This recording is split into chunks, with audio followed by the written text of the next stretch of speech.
There is a two-page handout for this presentation, and it's easy to find.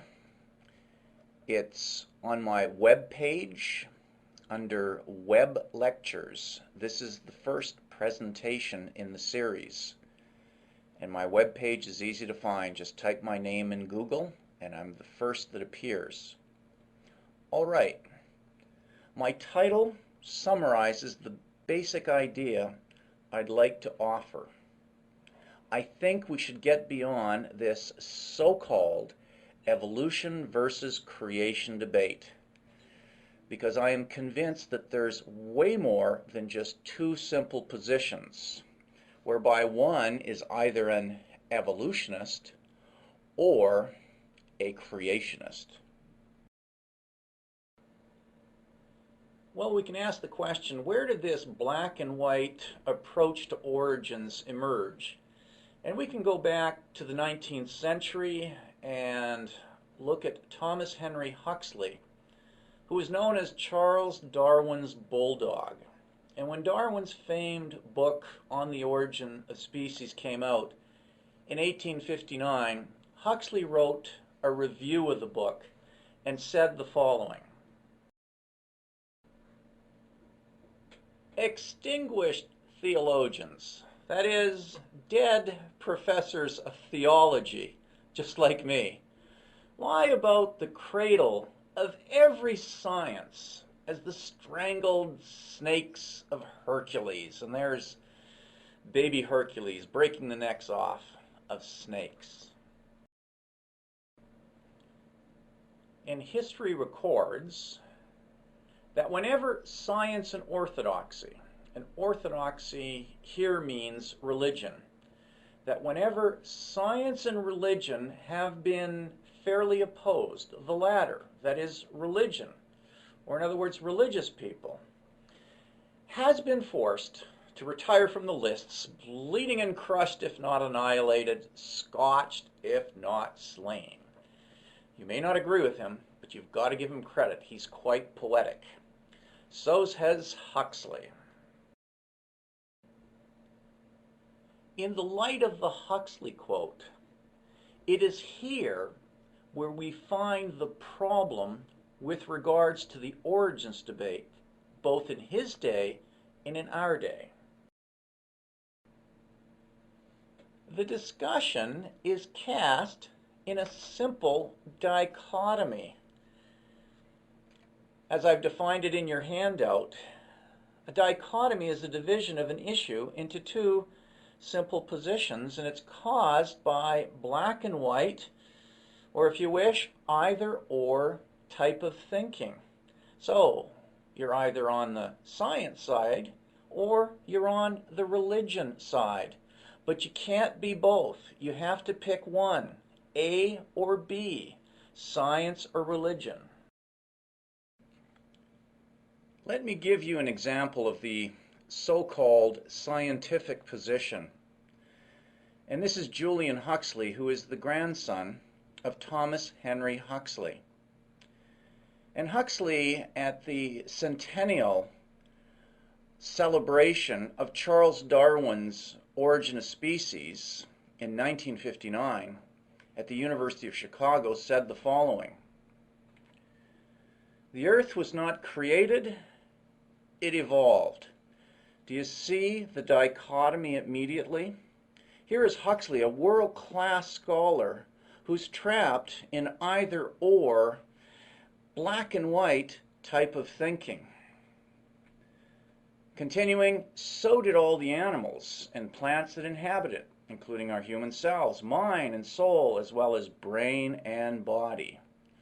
Now, what else evolved? So did religion.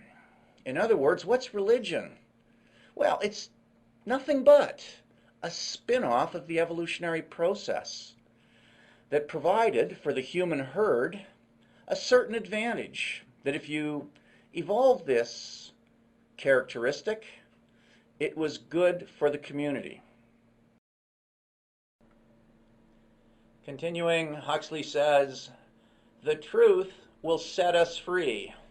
Of course, These are the words of Jesus in the Gospel of John. But it's not the truth of Jesus that will set anyone free, according to Huxley. It is evolutionary truth. Frees us from subservient fear of the unknown and supernatural, and exhorts us to face this new freedom. It shows us our destiny and our duty. Evolutionary man can no longer take refuge from his loneliness in the arms of a divinized father figure. Now, here's the move that Huxley makes, whom he has himself created. In other words, standing right in the face of the first chapter of the Bible, Genesis 1, where in verses 26 and 27, the Bible says that humans have been created in God's image. What Huxley does here is he says, who is God? Well, we're the ones who've created God in our image. Ultimately, God is a fabrication of our minds. Continuing, Huxley says, nor escape from the responsibility of making decisions by sheltering under the umbrella of divine authority. In other words, humans are the captain of their own ship. We don't need God telling us what to do. We can make our own decisions without God or any reference to Him. Finally, the evolutionary vision is enabling us to discern, however incompletely, the outline of the, now isn't this interesting? You remove traditional religion, there seems to be a spiritual or psychological vacuum that needs to be filled, and Huxley brings in a new religion, which he called a religion without revelation, or in other words, a religion without God, of the new religion that we can be sure will arise to serve the needs of the coming era. What Huxley offers to us is a popular understanding of science, and you'll notice I've used quotation marks. It's also the popular understanding of evolution. This is a view in which there's no God. And at the same time, you'll also notice that with origins, he connects ethics, and this often happens in this discussion. And the type of ethics he embraces are humanistic ethics, or in other words, humanism, which is a belief, and it's just like a religious belief, that humans alone determine values and morals, in other words, right and wrong.